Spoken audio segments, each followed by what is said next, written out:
कोकणाचं वर्णन जर शब्दात करायचं झालं तर या पृथ्वीवरचं जणू स्वर्गच.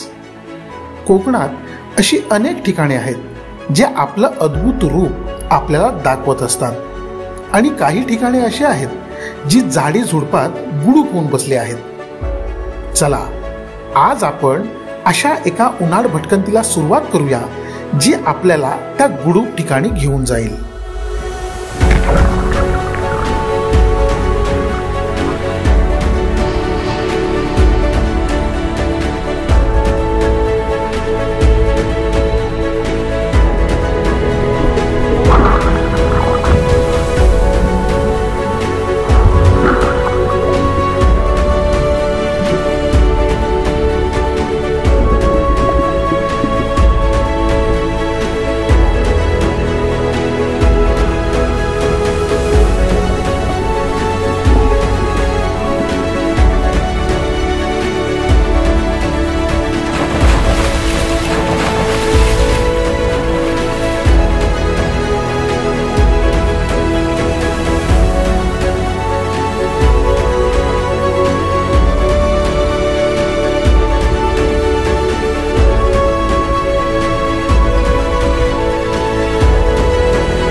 तर फायनल मित्रांनो, आज आपण आलेलो आहोत गुहागर मधील अडूर गावामध्ये नागझरी पॉइंट वरती. नागझरी म्हणजे एक पाण्याचं कुंड आहे, कुंड सारखं आहे, गोल सर्कल आहे आणि तिथे सुंदर सुंदर पोहता येतं, म्हणजे निसर्गाचा आनंद घेता येतो पोहता पोहता. आता या ब्लॉगच्या माध्यमातून आम्ही तुम्हाला तो सुंदर निसर्ग हा दाखवण्याचा प्रयत्न करू. सो हा ब्लॉग शेवटपर्यंत बघा. या ब्लॉगमध्ये तो पाण्याचा कुंड आम्ही दाखवूच, त्याच्याबरोबर असे सुंदर सुंदर हिडन पॉईंट आहेत गुहागरमध्ये, ते आम्ही दाखवण्याचा प्रयत्न करू. सो हा ब्लॉग शेवटपर्यंत बघा. सो हे नमस्कार मित्रांनो, मी सुची समोर आपल्या सगळ्यांचं पुन्हा एकदा नवीन का झकास या ब्लॉगमध्ये स्वागत करतो.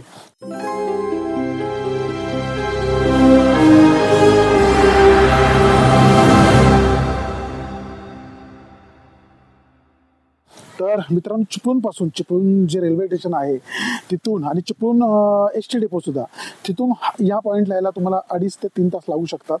जर व्यवस्थित आलात तर 2 तासामध्ये तुम्ही पोहोचाल, पण 2.5 तास पकडून जा. आणि हे एकदम आतमध्ये आहे, असं लगेच कोणाला कळणार नाही. इथल्या लोकांना विचारा की हे एक्झॅक्टली लोकेशन कुठे आहे. आणि माझी एक विनंती राहील की प्लीज इथे आल्यानंतर तुम्ही ह्या निसर्गाची रिस्पेक्ट करा, म्हणजेच पोहण्याचा आनंद घ्या, पण त्याचबरोबर कचरा करू नका. मला एकच सांगावं असं वाटतं की एवढे सुंदर पॉईंट आपल्या कोकणात निसर्गाने आपल्याला दिलेले आहेत, तर त्याची रिस्पेक्ट आपल्याला करता यायला पाहिजे.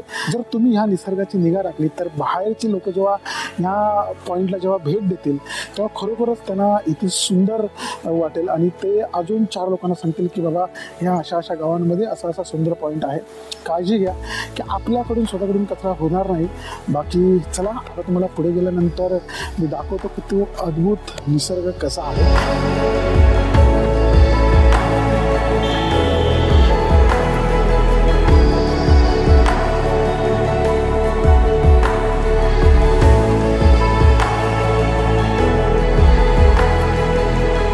आणि मित्रांनो, आम्ही पोचलो इथे या पार्किंग पॉईंटच्या इथे. हे बघता, इथे मोठ्या गाड्या लागलेल्या आहेत आणि इथून आतमध्ये जायला एक पायवाट आहे, जी पायवाट तुम्हाला एक 5 मिनिटामध्ये त्या पॉईंटच्या इथे नागझरी जो पॉईंट आहे तिथे तुम्हाला नेऊन सोडते. चुकण्याचे अजिबात कुठले चान्सेस नाहीत, कारण एक 5 मिनिटाच्या आतमध्ये तुम्ही त्या पॉईंटच्या इथे पोचाल. सो इथे आता पार्किंगसाठी त्या पॉईंटला जाण्यासाठी कुठले चार्ज नाहीत, पण हे अद्भुत निसर्ग बघता इथे नक्की एक दिवशी एंट्री फी लागू केली जाईल.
मित्रांनो, निसर्ग खूप सुंदर आहेच, पण निसर्गाची जादू एवढी सुंदर आहे की निसर्ग अशा गुडूप ठिकाणी जे एवढे सुंदर सुंदर स्पॉट निर्माण करतो, तर त्या निर्माण केलेल्या स्पॉटचा आपल्याला आनंद घेतला पाहिजे. पण घेताना आपल्या निसर्गाची रिस्पेक्ट करणं गरजेचं आहे, म्हणजेच कचरा करू नये.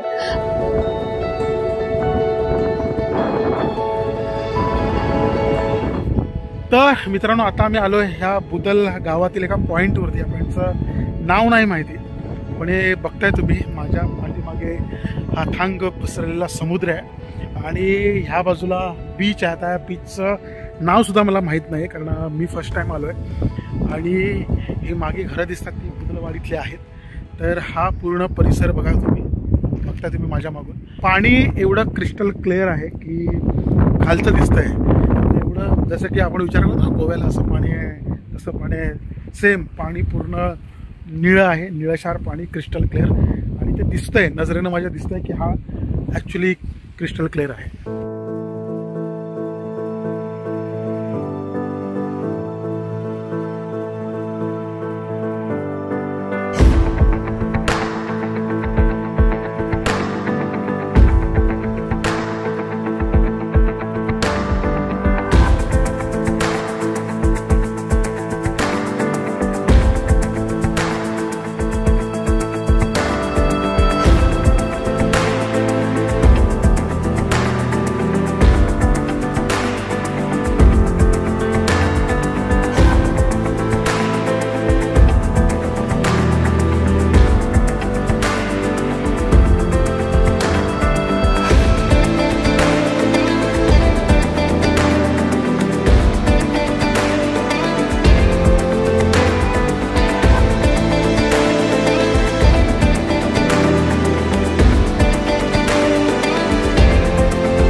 मित्रांनो, आता आम्ही गेले 1 तास या बीचवरती फिरतोय आणि या बीचचं नाव सुद्धा बुदल बीचच आहे. म्हणजे जे गावाचं नाव आहे ते ज्या बीचचं नाव आहे. ॲक्च्युली आम्ही मागाशी वरती होतो, तिथे त्या कातळकाड्यावरती होतो, तिथे ॲक्च्युली आम्हाला या बीचचं नाव माहिती नव्हतं, पण आता माहिती पडलं आहे.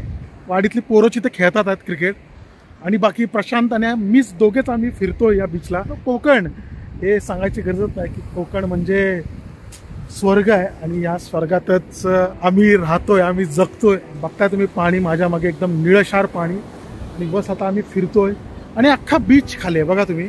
एकंदरीत खूप सुंदर बीच आहे, आणि क्वचितच असे बीच साफसुथरे आणि गर्दी नसलेले असे कमी फार प्रमाणात बघायला भेटतात. सो जबरदस्त.